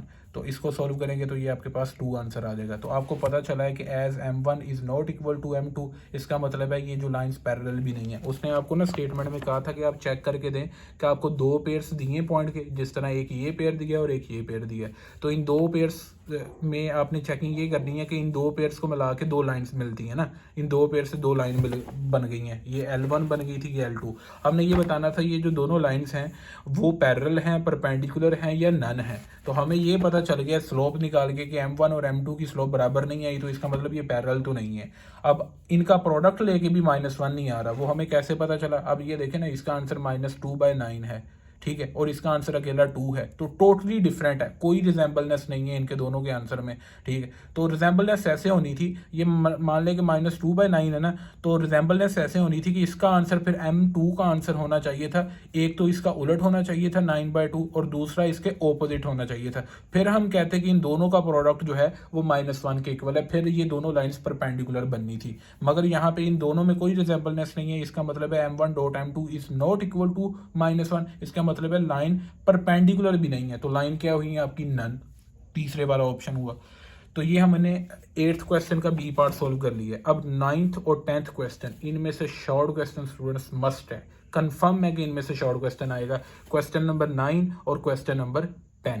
अब तक हमने जो क्वेश्चन किए हैं ना, उनमें जो question number 1, question number 3, question number 4 और क्वेश्चन नंबर 5, 3, 4, 5 बहुत ही इंपॉर्टेंट शॉर्ट क्वेश्चन है, बहुत ही ज़्यादा। पहला, तीसरा, चौथा और पांचवा, 4 शॉर्ट क्वेश्चन मैंने आपको करवाए हैं, बहुत ही इंपॉर्टेंट, इनके मजीद पार्ट्स हैं आगे। 8वां क्वेश्चन भी इंपॉर्टेंट है शॉर्ट, मगर 9वां 10वां बहुत इंपॉर्टेंट शॉर्ट क्वेश्चन है, तो हम इसको लाजमी करेंगे 9वें और 10वें को। अब 9वें सवाल में पता क्या करना, हमने इक्वेशन फाइंड करनी है। आपने 6 टाइप्स की इक्वेशन पढ़ी है, slope intercept form, point slope form, 2 intercept form, symmetric form, normal form, 2 intercept form, यही है 2 पॉइंट फॉर्म। तो ये मैंने आपको लोगों को सारी चीज़ें यहाँ पे ये बता चुका हूँ, कि मैंने आपको मैनुअली यहाँ पे लिख के दिखाई थी सारी, अगर आपको कुछ याद हो तो। ये सारी टाइप्स मैंने आपको अभी लेक्चर में रिवाइज करवाई हैं। फर्स्ट टाइप है, ये सेकंड टाइप है, ये थर्ड टाइप है, ठीक है, और ये फोर्थ टाइप है, ठीक है, फिफ्थ टाइप है, ये सिक्स्थ टाइप है, ठीक है। तो ये 6 की 6 टाइप्स मैं आपको करवा चूँगा। अब हमने इन टाइप्स को यूज़ करके इक्वेशन निकाल के देनी है, रिक्वायर्ड इक्वेशन बना के देनी है। वो कैसे कर रहे हैं, बहुत सिंपल है। क्वेश्चन नंबर 9 शुरू करते हैं जी। कहता है हमें इक्वेशन फाइंड करके दें, आपको ऐसे स्टेटमेंट लिखी आएगी, कहेगा जी कि find an equation of, first part मैं आपको इसका करवाता हूँ। कहता है जी find an equation of horizontal line through, इसका मतलब है कि लाइन जो है वो इसमें से पास कर रही है, किस पॉइंट में से, 7 -9 में से। Find an equation of horizontal line throw 7 -9। तो हमें ये क्लियरली पता चल रहा है कि हमें एक पॉइंट तो दी है, ठीक है, और हॉरिजॉन्टल लाइन लाइन बता दी गई है कि लाइन कौन सी है, हॉरिजॉन्टल लाइन। तो क्लियरली आपको साइन पता लग रहा है कि लाइन कौन सी है, हॉरिजॉन्टल लाइन। तो हॉरिजॉन्टल लाइन के लिए स्लोप क्या होती है, 0। मैंने आपको शुरू में जब थ्योरी करवा रहा था 4.3, आपने अगर लेक्चर को पूरा सुना है तो मैंने वहां पे क्लियरली बताया था कि जब एक लाइन हॉरिजॉन्टल होती है, इसका मतलब है वो एक्स एक्सिस के क्या होती है, ऐसे पैरेलल, ठीक है, ये लाइन एक्स एक्सिस के पैरेलल, उस केस में एंगल 0 बनता है। m is equal to tan 0, तो जवाब भी आपके पास स्लोप का 0 आता है। तो हमने डायरेक्ट लिखा for horizontal line your slope m is equal to 0 और पॉइंट दी है, तो क्लियरली पता लग रहा है कि एक स्लोप है और एक पॉइंट है, तो पॉइंट स्लोप फॉर्म आप यूज कर लोगे। तो हम यहाँ पे लिखते हैं using point slope form of equation, जो कि मैं आप लोगों को याद करवा चुका हूँ कि कैसे याद रखनी है, वो भी बता चुका हूँ। y minus y1 is equal to m into x minus x1 होता है। यहाँ पे x1 और y1 बेसिकली क्या है, ये पॉइंट के कोऑर्डिनेट्स हैं। पॉइंट जो दिया है 7 -9, यहाँ पे पता लग रहा है कि x1 की वैल्यू 7 है और y1 की वैल्यू -9 है। y1 की जगह -9 और x1 की जगह 7 पुट कर दिया, और m स्लोप हमने हॉरिजॉन्टल लाइन के लिए लिखी है कि जी वो 0 के इक्वल 0 लिख दिया। अब 0 के साथ कोई भी चीज़ मल्टीप्लाई होगी तो वो तो 0 हो गया ना। अब यहाँ पे y + 9 इज इक्वल टू 0 हो गया, ये पहला पार्ट सॉल्व हो गया।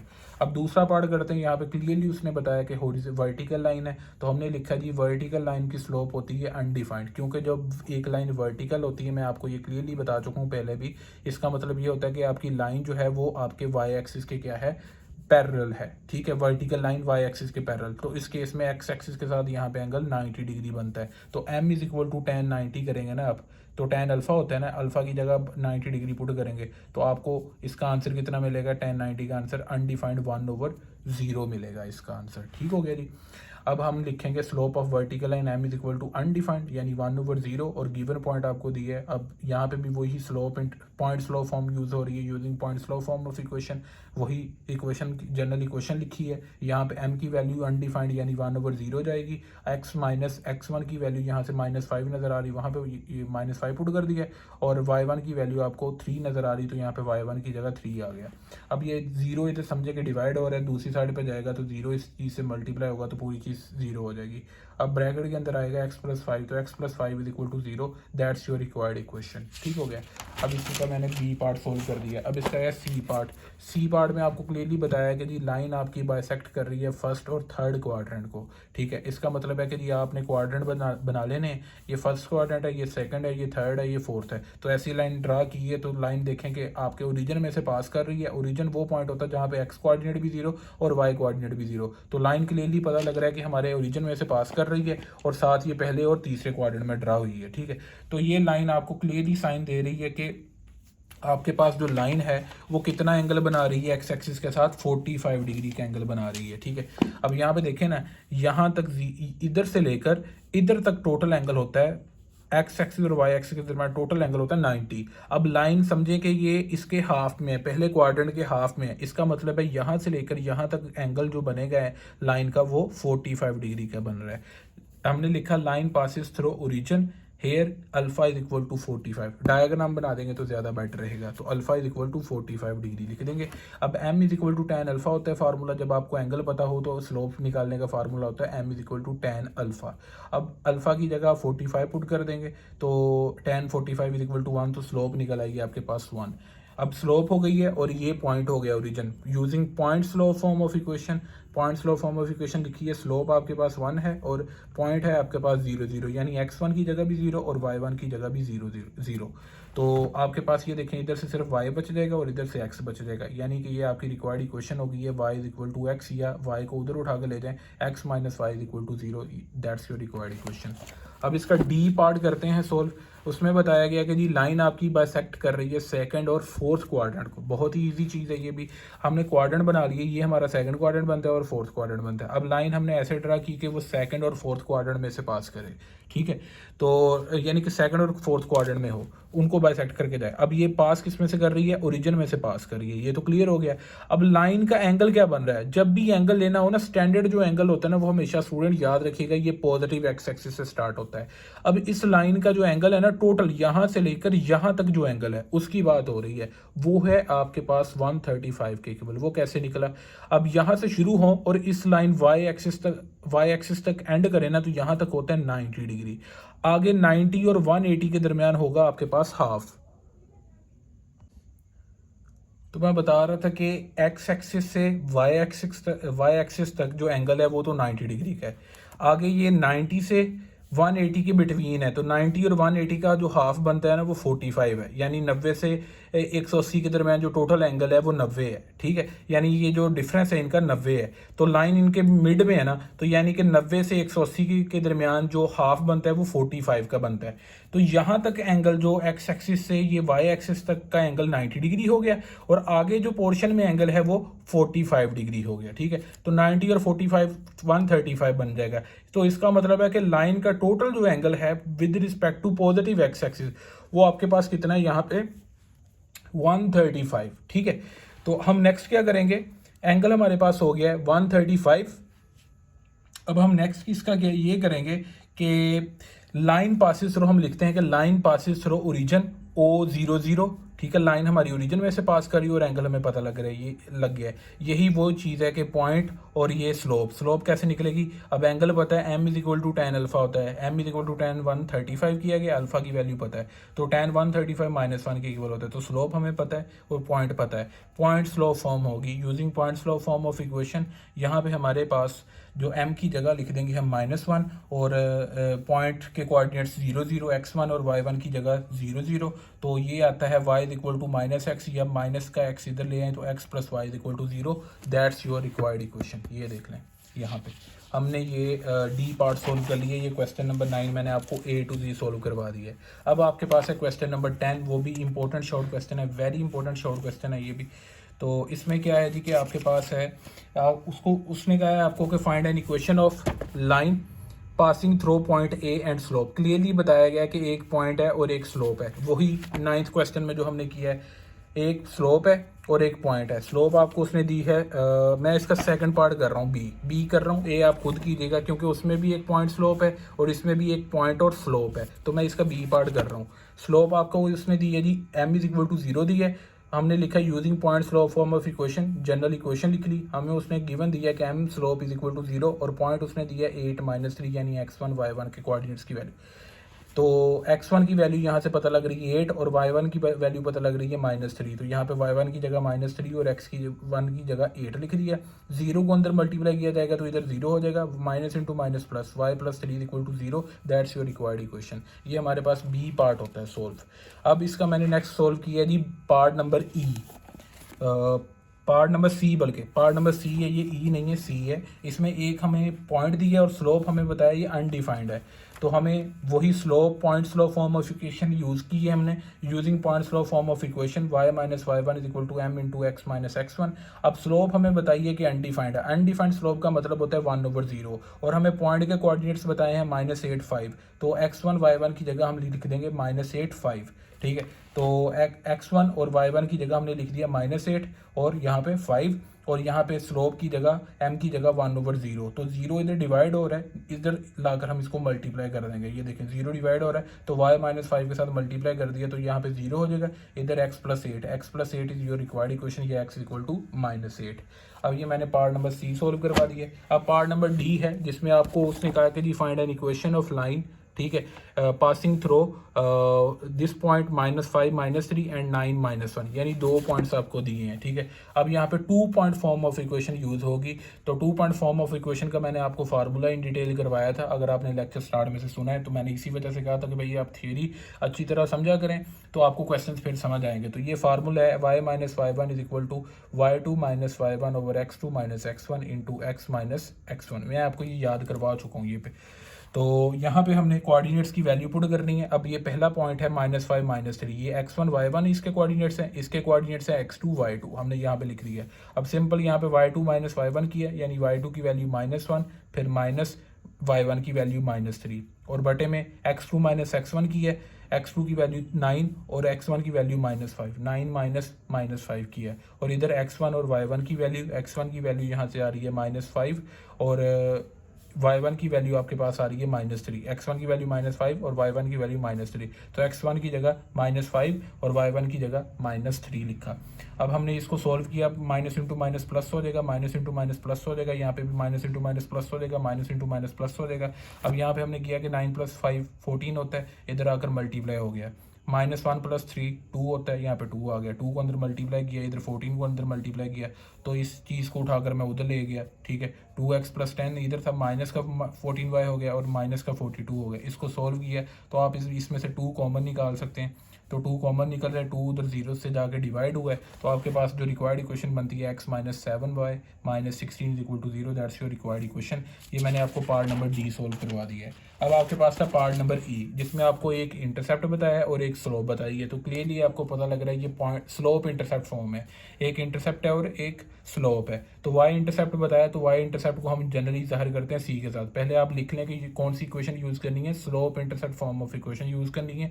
उसकी जनरल फॉर्म लिख ली, याद रखिएगा y = mx + c। इसमें जो m है वो स्लोप है, वो -5 है और जो इंटरसेप्ट है वो c है, y इंटरसेप्ट वो -7 है। हमने वैल्यू पुट की है -5 स्लोप की जगह और -7 c y इंटरसेप्ट की जगह।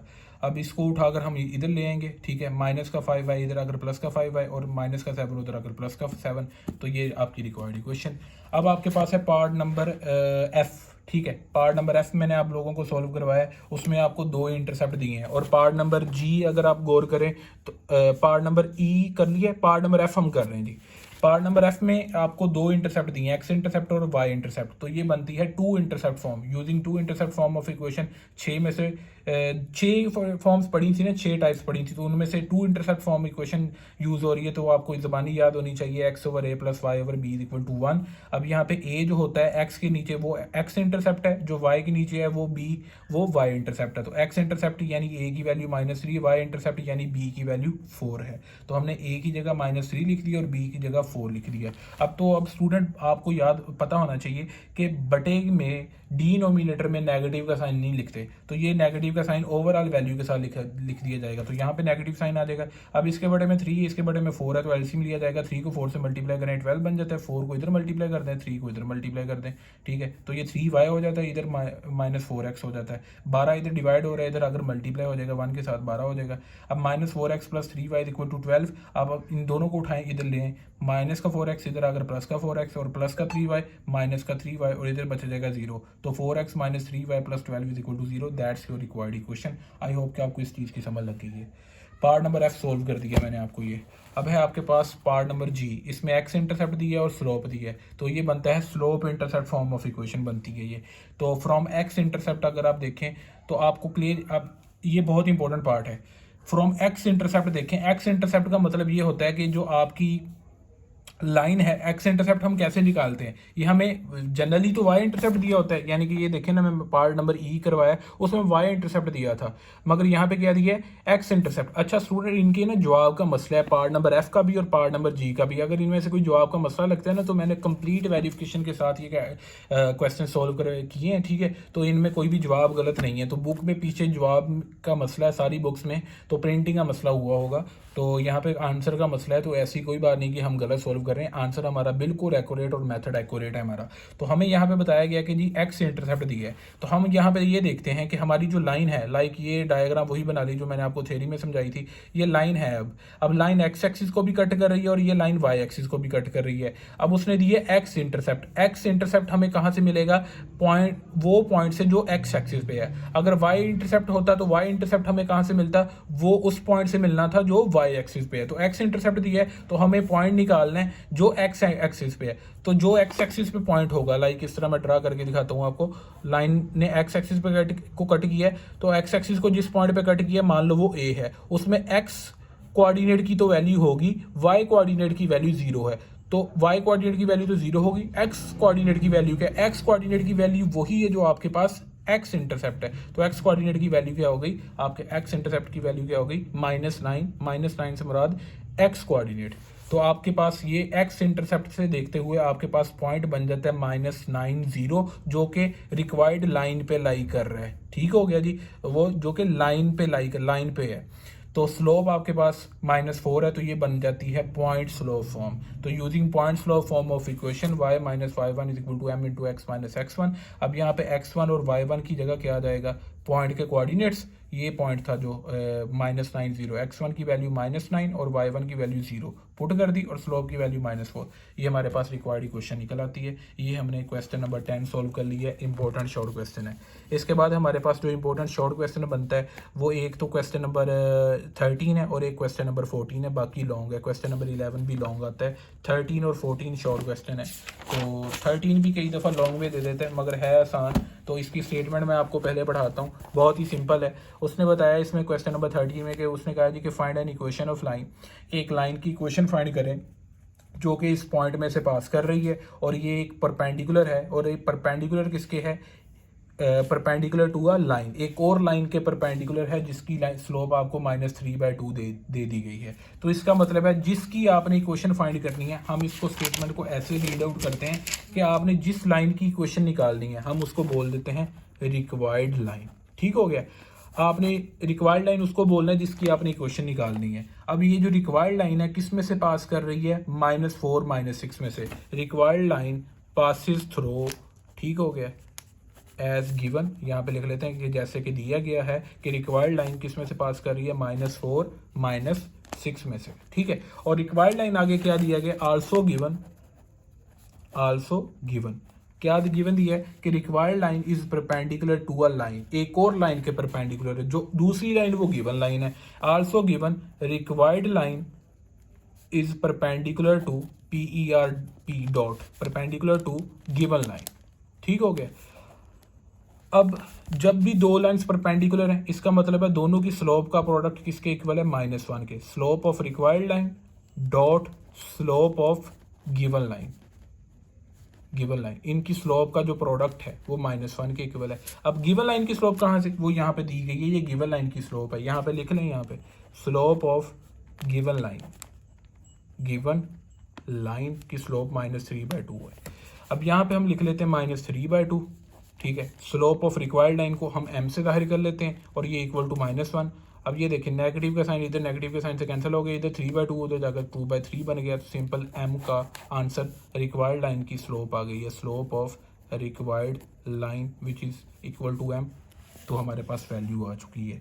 तो हमने यहाँ से ये स्लोप निकाल दी है।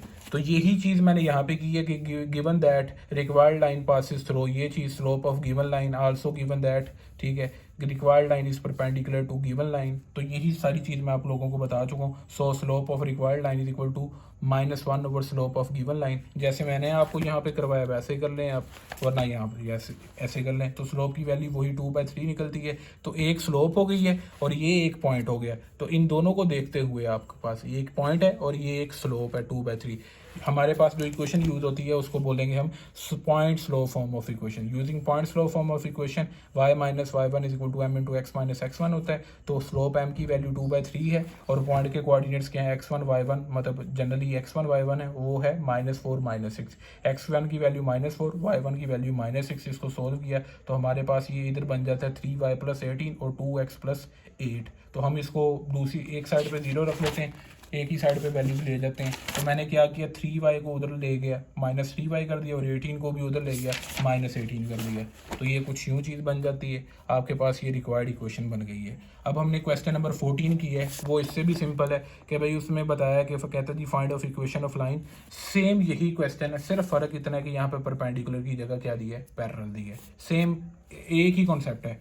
तो कहता है जी कि फाइंड इक्वेशन ऑफ लाइन यानी रिक्वायर्ड लाइन, वो किस में से पास कर रही है, 11 - 5 से। मैंने लिखा given that required line passes through 11 - 5 point, ठीक है, जिसके कोऑर्डिनेट्स 11 और -5 है।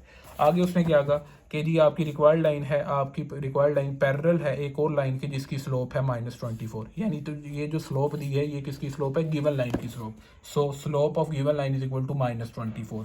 तो कंडीशन के मुताबिक बाय गिवन कंडीशन या as given required line is parallel to, यहाँ पे पैरेलल है, इसका मतलब है जो स्लोप है रिक्वायर्ड लाइन की वही स्लोप है गिवन लाइन की। रिक्वायर्ड लाइन की स्लोप को हम m से जाहिर कर देते हैं, गिवन लाइन की स्लोप हमें पता थी -24। तो इसका मतलब है रिक्वायर्ड लाइन की स्लोप भी -24 आ गई है। तो यही स्लोप है और ये पॉइंट है, फिर वही point slope form of equation, using point slope form of equation. तो ये फार्मूला वही है। तो m की जगह -24 चला गया और x1 और y1 की जगह क्या आ गया, पॉइंट के कोऑर्डिनेट्स। पॉइंट के कोऑर्डिनेट्स क्या है जी, x1 y1 11 - 5, x1 की वैल्यू 11 और y1 की वैल्यू आपके पास 5 आ गई।